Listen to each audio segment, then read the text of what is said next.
Hello and welcome to English for Philosophy students. We are doing Jordan Peterson's 12 Rules for Life, and today we start a new rule.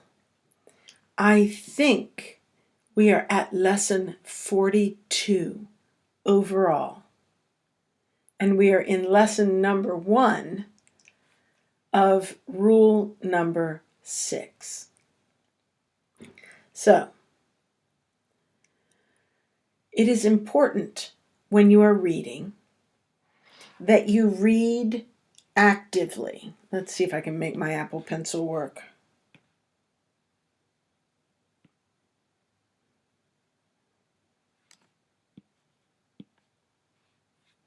Okay, so you want to read actively. Active reading. And the first thing you have to do is pre-read. If you are going to read actively, then you have to pre-read. This activity creates a framework for information in your head so that what you read can be placed. It's like building a shelf before you buy the books to place on the shelf. So, pre-reading also activates your thought process so that you can be an active reader. You will interact more with your reading if you read actively. So, I will lead you through the steps of pre-reading this chapter. So, first, we have a picture. It's a picture of a man who is angry and nasty, and he looks like maybe he is a prisoner, maybe he is a criminal, and he is inside of a house. And there are some children who look afraid, and maybe they are running away. Let us consider the title of the section.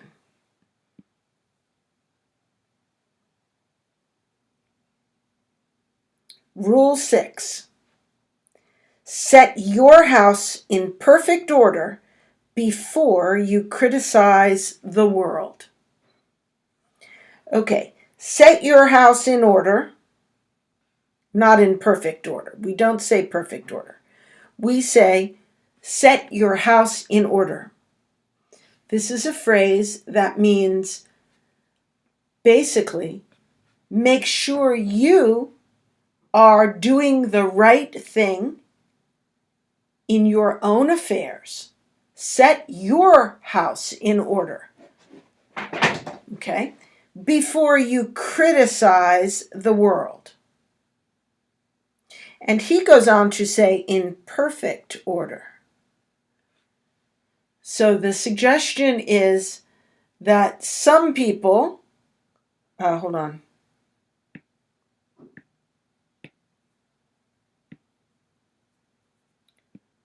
Maybe this guy does not have his own house in order before he is trying to save the world. My first thought when I saw this and read the title was that maybe this was Stalin or some other terrible, destructive person. But I know it's not Stalin. It doesn't look like him. But that is how I imagine someone like Stalin. Okay, now the next thing we do when we are pre-reading is we notice the headings and we try to imagine what the author is probably going to say. So our first thought is that he is going to talk about people who have problems, and yet instead of fixing their own problems, they're out trying to criticize the world, trying to point out what is wrong with the world. All right, we think that. Now, let us look at the subheadings. Okay, so first we have a religious problem. Maybe he is going to talk about sin, about the sinful nature of man. Maybe he is going to talk about how, I don't know, but maybe he is going to talk about how when we have a lot of unresolved conflict like sin, we tend to want to blame others. Maybe he will say that. I don't know. We're guessing. Now, we could read the first paragraph and the last paragraph. Maybe we will choose to do that. But for now, we will not do that. For now, we will just look at all of the headings. So the first heading is a religious problem. Okay. Second heading,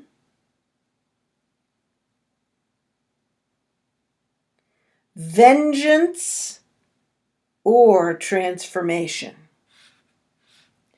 It seems to me maybe he is going to ask the question about whether this guy wants to get revenge or whether he wants to transform the world. In other words, is this guy trying to destroy because of anger and unresolved issues within himself? Or is he criticizing the world in order to try to do something positive, in order to heal the world? So the question is the guy looking for vengeance, or is he looking to transform the world to be a better place? Okay, let's look further and see the next heading. Here we have it. Things fall apart. I read a whole book entitled Things Fall Apart. It was a fictional novel by an African author named Chinua Achebe. He was from Nigeria, and Things Fall Apart was the first in a trilogy. And the trilogy of books, 3 books, dealt with the period of time in Nigeria at the end of the colonial period when the native peoples were just beginning to interface with the colonial powers. And that book was entitled Things Fall Apart, because everything in the culture of the indigenous peoples was falling apart. The second book was called No Longer at Ease, and the first book focused on a man who was a strong leader in his tribe. The second book, No Longer at Ease, focused on that man's son, who became a catechist, someone who was converted to Christianity, and that man became sort of a bridge between the indigenous peoples and the culture, and then the colonial powers culture. And the third book was called A Man of the People. It dealt with the grandson of the first guy. And the grandson was very successful in the colonial Nigeria. In fact, he was so successful, he was sent to England to go to Oxford, where he took a bachelor's degree and came back and got a high-paying government job. And it showed his experience, which was not at all good. So when I see things fall apart, it makes me think of the tendency of things in our culture that we like and we are comfortable with, we're used to go away, to change, to disintegrate. This is the nature of the world, that things fall apart. They degrade. They are lost. So, I think in this one, my guess is that he will talk about how difficult life is and how much disappointment there is, maybe. Okay, let's see what our next subtitle is. Let me see how many more there are. That's it. Okay, our last subtitle is Clean Up Your Life. Now, you can see this chapter is much shorter than our previous chapter about not letting your kids do something that makes you dislike them. That one took forever to go through. This one will be much faster. So the last subtitle is Clean Up Your Life. Maybe the author is going to talk about things falling apart, meaning it will be pessimistic and the world is bad and difficult. So the one thing you can control is yourself, your own life. Maybe the world is more and more chaos, but your life can be ordered by you. It's a guess. Maybe he's going to say that. Okay, let's begin our reading. We'll start at the beginning.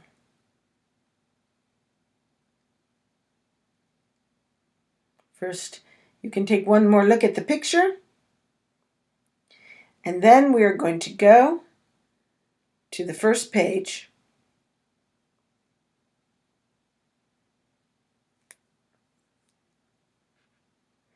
Rule number 6. Set your house in perfect order, not just partial order, perfect order, before you criticize the world. Jesus said, "Why should I listen to you trying to take a speck out of my eye when you have a great big stick or log in your own eye? Take out the log from your eye, and you will be able to see clearly to take the speck out of my eye." So put your own house in order before you presume to criticize me. That's how I take it. Okay, beginning. A religious problem. It does not seem reasonable to describe the young man who shot 20 children and 6 staff members at Sandy Hook Elementary School in Newtown, Connecticut in 2012 as a religious person.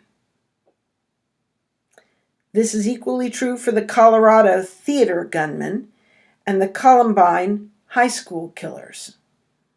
But these murderous individuals had a problem with reality that existed at a religious depth. As one of the members of the Columbine duo wrote, so the quote was written by a boy who shot teenagers, his peers, at Columbine High School in the United States. This boy was a mass murderer, a shooter, a school shooter. He was 15 years old or 16 years old. He wrote this: "The human race isn't worth fighting for, only worth killing. Give the earth back to the animals. They deserve it infinitely more than we do. Nothing means anything anymore." That's the end of the quote.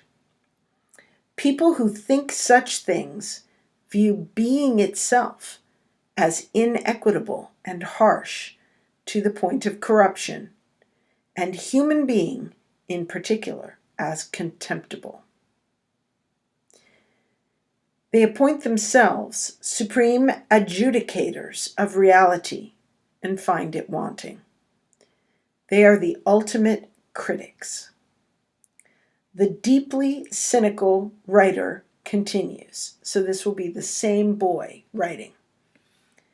If you recall your history, the Nazis came up with a final solution to the Jewish problem: kill them all.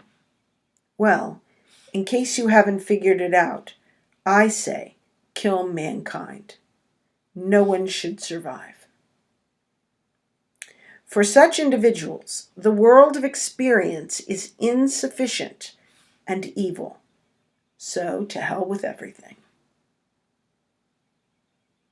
Okay, let's stop there and start over. Usually I don't read quite this much. Okay. It does not seem reasonable to describe the young man who shot 26 children and 6 staff members at Sandy Hook Elementary School in Newtown, Connecticut in 2012 as a religious person. So, the core of that sentence is this: it is not reasonable. We can say is not reasonable.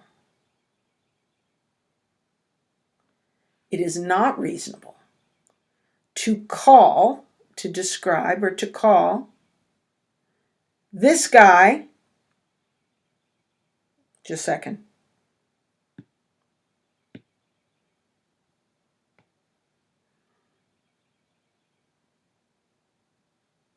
this guy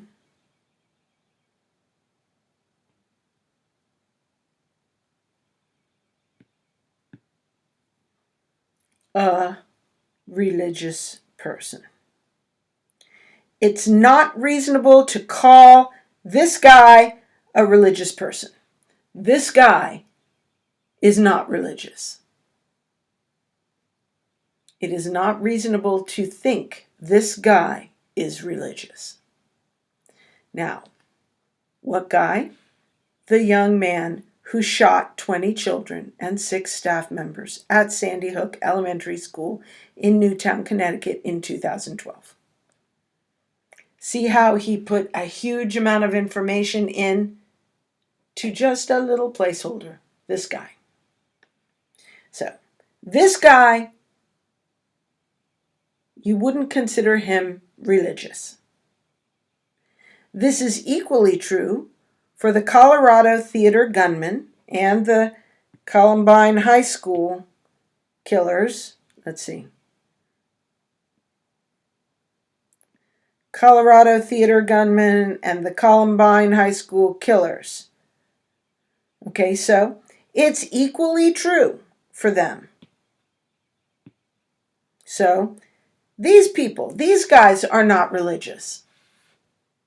But these murderous individuals had a problem with reality.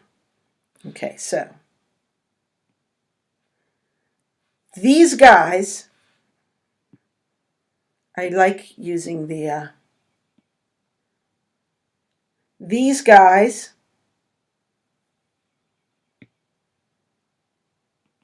had a problem with reality.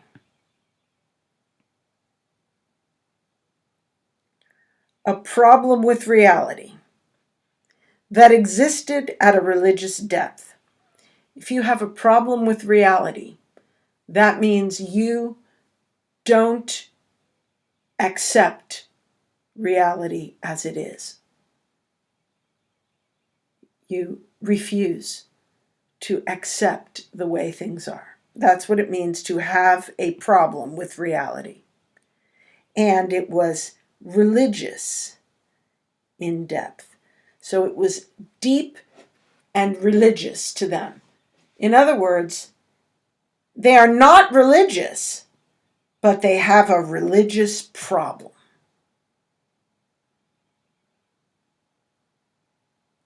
Okay. As one of the members of the Columbine duo wrote, okay, so now we find out who is writing all this. It's one of the members of the Columbine duo. And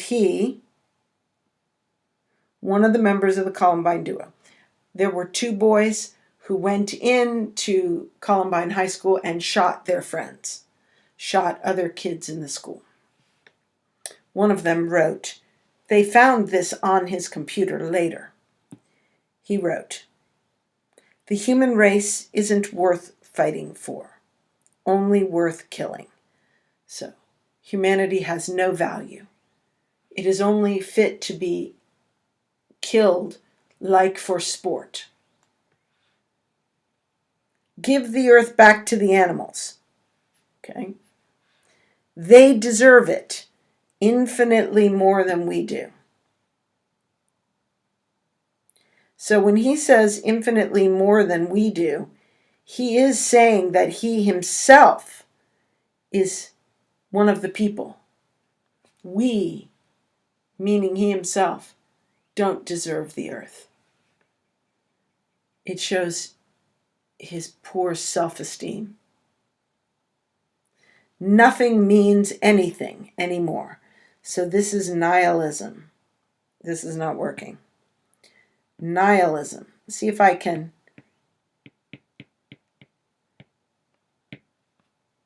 I think that's how you spell it. People who think such things view being itself as inequitable and harsh to the point of corruption. So, people who think such things, so again, we're here. These guys view being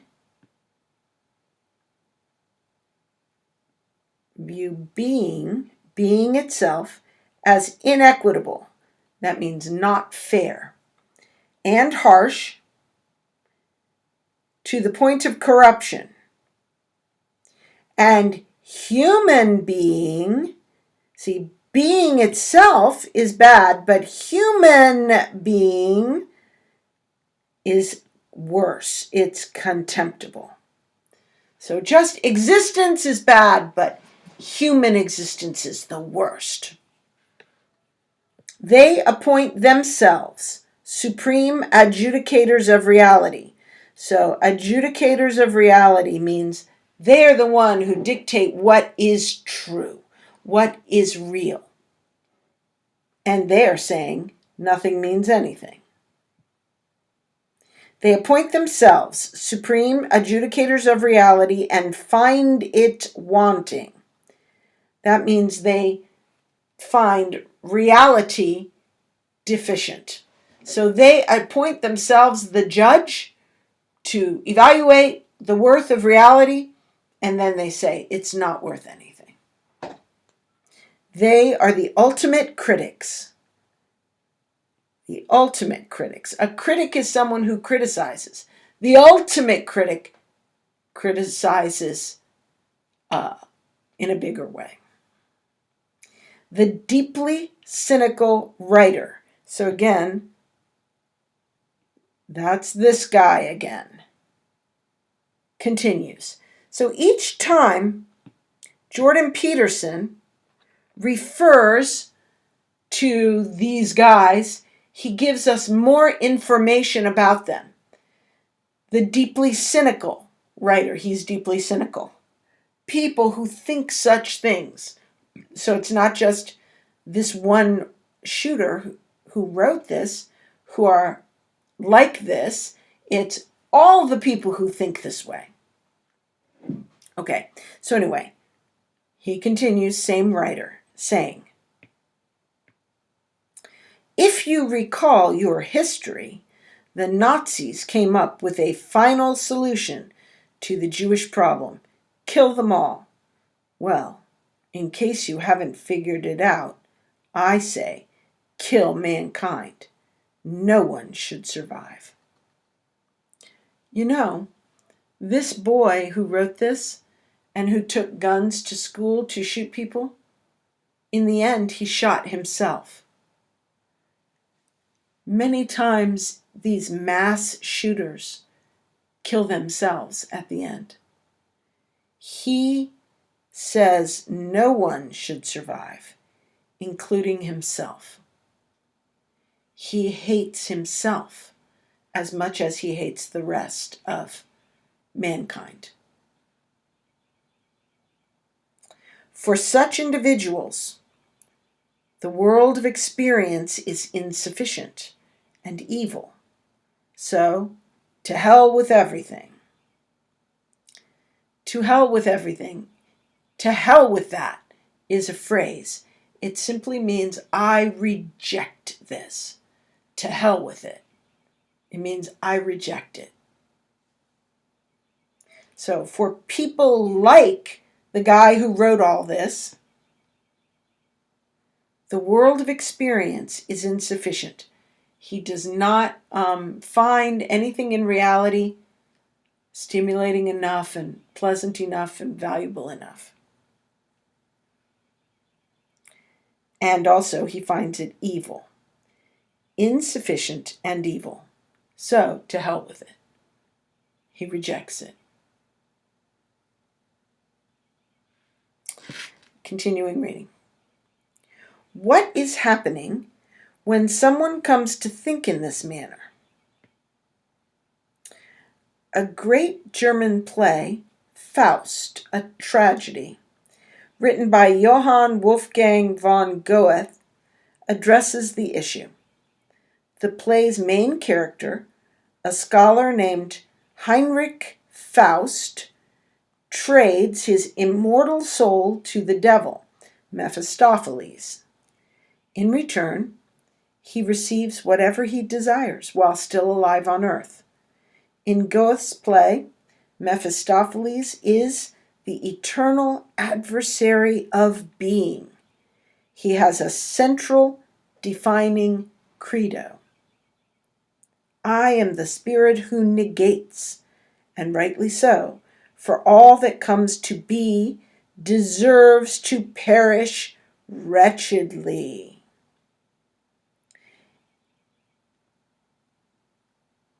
It were better nothing would begin. Thus everything that your terms sin, destruction, evil represent, that is my proper element.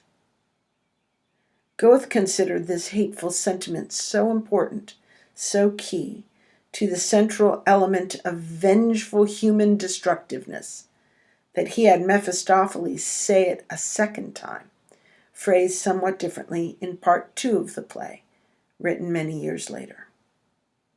Let's go back.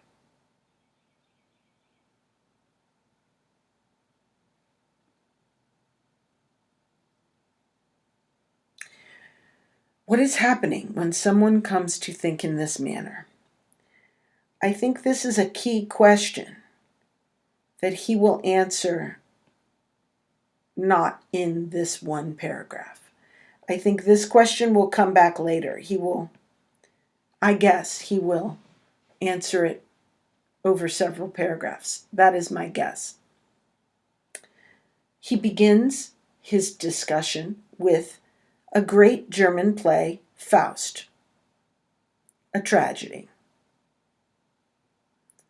Okay, so a great German play addresses that issue. So really, I would want to do it this way. A great German play addresses that issue. It's good to find the root of the sentence. A great German play addresses the issue. Which play? This one, that yellow thing. What issue is it addressing? It is addressing the question, what is happening when someone comes to think in this manner? The play's main character, Faust, trades his immortal soul to the devil, Mephistopheles. So, Mephistopheles is the devil. And Faust is the main character. He trades his soul to the devil for anything he wants in life. You can have anything you want, as long as in death I have your soul. That is the bargain. In this play, Mephistopheles, the devil, is the eternal adversary of being. So he is the enemy of reality. He is the enemy of all that is, that God created. He, Mephistopheles, has a central defining credo. This is like his statement of self and of mission. His credo is his mission statement. And here it is. I am the spirit who negates. So what is, I exit out of existence. I am the destroyer. And rightly so. And it's appropriate for me to be this. For, meaning because, all that comes to be deserves to perish wretchedly. So, everything that comes into existence deserves to die, is what he is saying. And not only die, but die in pain and in bad circumstances. That's what die wretchedly means. Okay? All that comes to be deserves to perish wretchedly. It were better nothing would begin. So Mephistopheles is the great negative, the destroyer. He says it would be better if nothing would begin. Thus, everything that your terms sin, destruction, evil, represent. So, everything that the terms sin, destruction, and evil, everything represented by those words is Mephistopheles' proper element. Mephistopheles thrives in sin, destruction, and evil. Goethe considered this hateful sentiment so important, so key to the central element of vengeful human destructiveness, that he had Mephistopheles say it a second time, phrased somewhat differently, in part 2 of the play.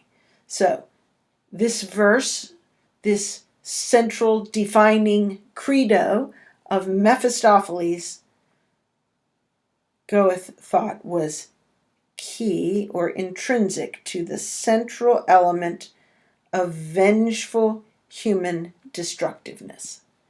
So when a person is destructive, and taking revenge. He is like Mephistopheles. People often think Mephistophelian, hold on.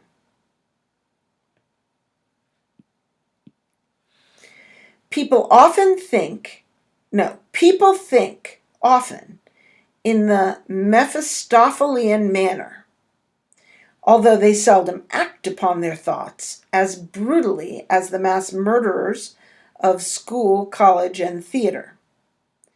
Whenever we experience injustice, real or imagined, whenever we encounter tragedy or fall prey to the machinations of others, whenever we experience the horror and pain of our own apparently arbitrary limitations, the temptation to question being and then to curse it rises foully from the darkness.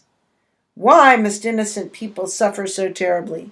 What kind of bloody, horrible planet is this, anyway? Okay, let's analyze what the main idea is here. Okay, people think in the Mephistophelian manner. Okay, so people often think like Mephistopheles. I just wish it never was born. It'd be better not to be born.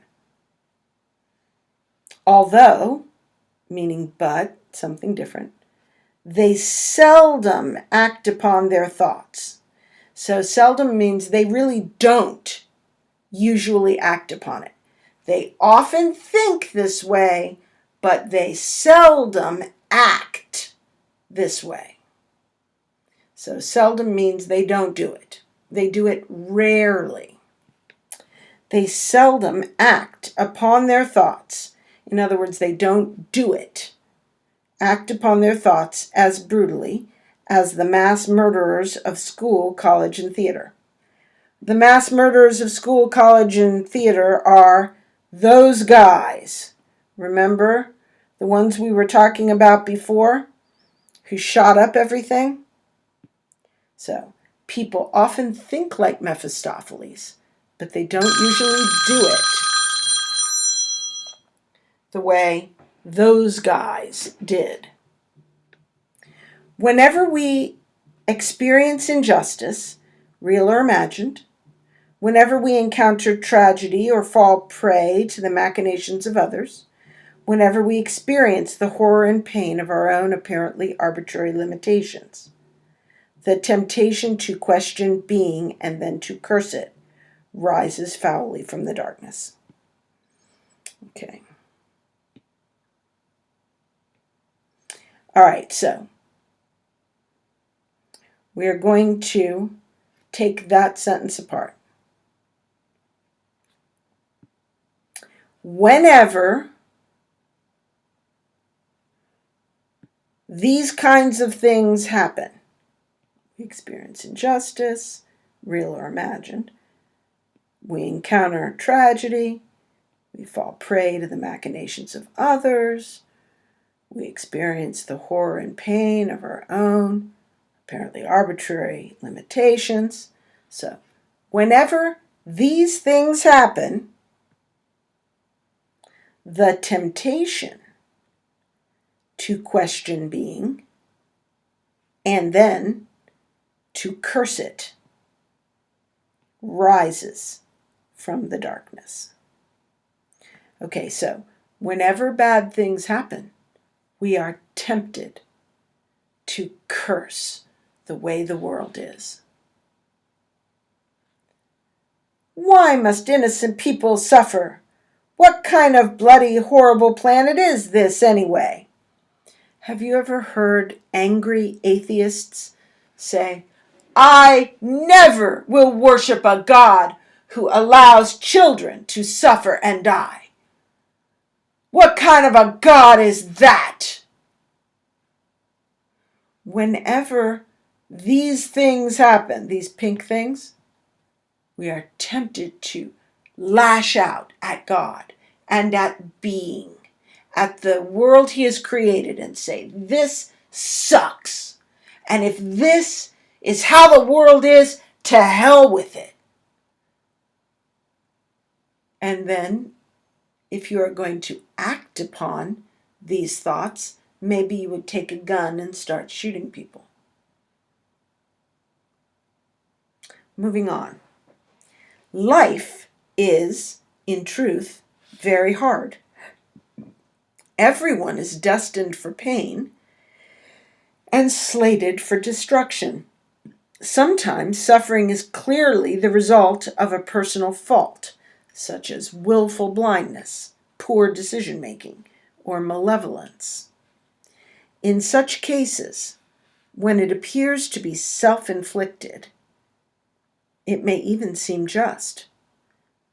People get what they deserve, you might contend. That's cold comfort, however, even when true. Sometimes, if those who are suffering changed their behavior, then their lives would unfold less tragically. But human control is limited. Susceptibility to despair, disease, aging, and death is universal. In the final analysis, we do not appear to be the architects of our own fragility. Whose fault is it, then? Okay, now in order to understand where this argument is going, we need to remember what we are thinking about. So let's go back here. Right here.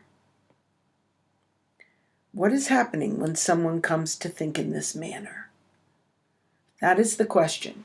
He is examining the phenomenon of human beings so angry that they might go and take a gun and shoot the world.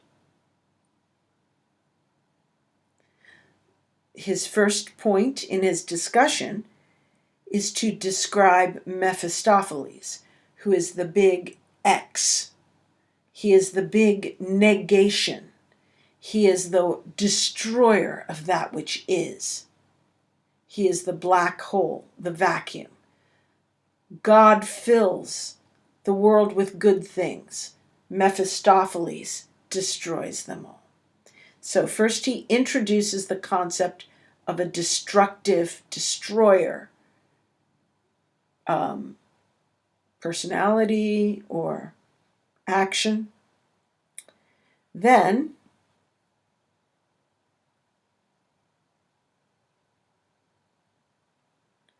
he expands it to thinking about how people share the attitude of Mephistopheles, the destructive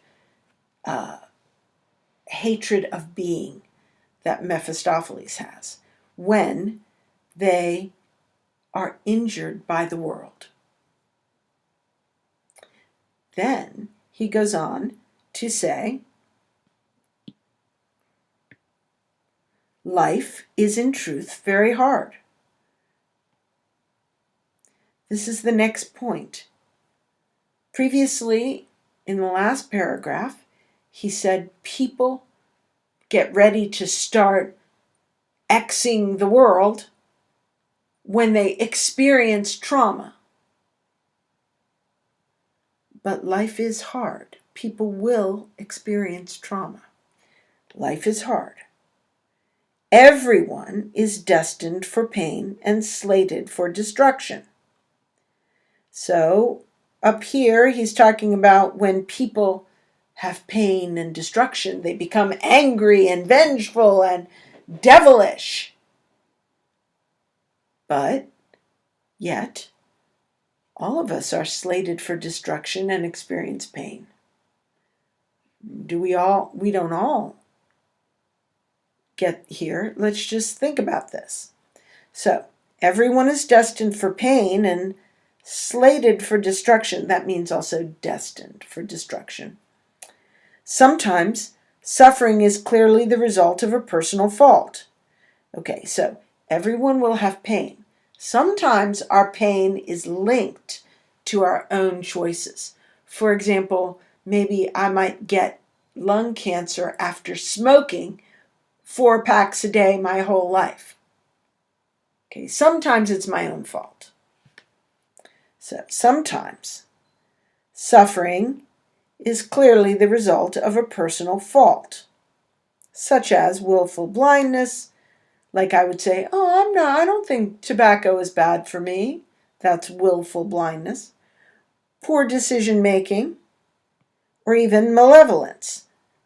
If malevolence means intentionally doing something bad, evil. In such cases, where your suffering is the result of personal fault, okay, so in such cases, when it appears to be self-inflicted, it might even seem just. Just means fair. And most people are okay with being with a universe that is fair. People get what they deserve. People like that. You might contend. That means you might say, people get what they deserve. They have lung cancer because they smoked. It's just. That's cold comfort, however, even when true. Cold comfort means it doesn't make you feel better, really. You might say it's better because it's fair, but you're still suffering. It's not going to make you feel a lot better. Sometimes, if those who are suffering changed their behavior, then their lives would unfold less tragically. So, sometimes a person could say, quit smoking and clear up their lungs, or stop drinking, or stop doing drugs, or stop wasting money. They may change and make their life better. But human control is limited. People, maybe they can't stop smoking. Maybe they can't stop drinking. Maybe they can't handle their money better. Human control is limited. That means it is not true that people have within their capability the ability to make good choices all the time. Susceptibility to despair, disease, aging, and death is universal. Susceptibility is universal. In other words, all of us are susceptible to bad things. To what? These things. Despair, disease, aging, and death. All these bad things. We're all going to have them. Well, maybe not despair.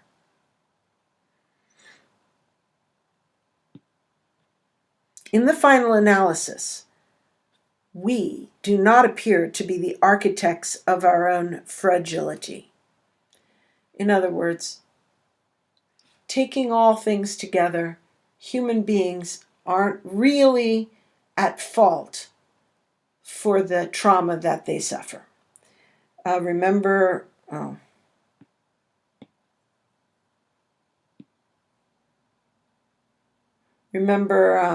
over here, hold on.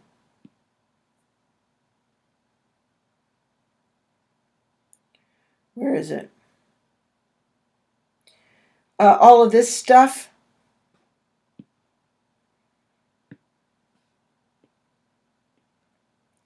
all this trauma which makes you ready to shoot up the world, it's not really probably your fault. He's saying, all in all, we're all going to experience bad stuff. And it isn't our fault that we are frail. this is frail, that we are going to be hurt. Well, whose fault is it then? Next question. Here, I'll give that question green. Whose fault is it? Okay, the next paragraph will talk about that. Let me just take a quick look and see how much longer this setting is. I wanted to finish this one. Yeah, it doesn't look like we're going to finish all the way there. Okay. I think...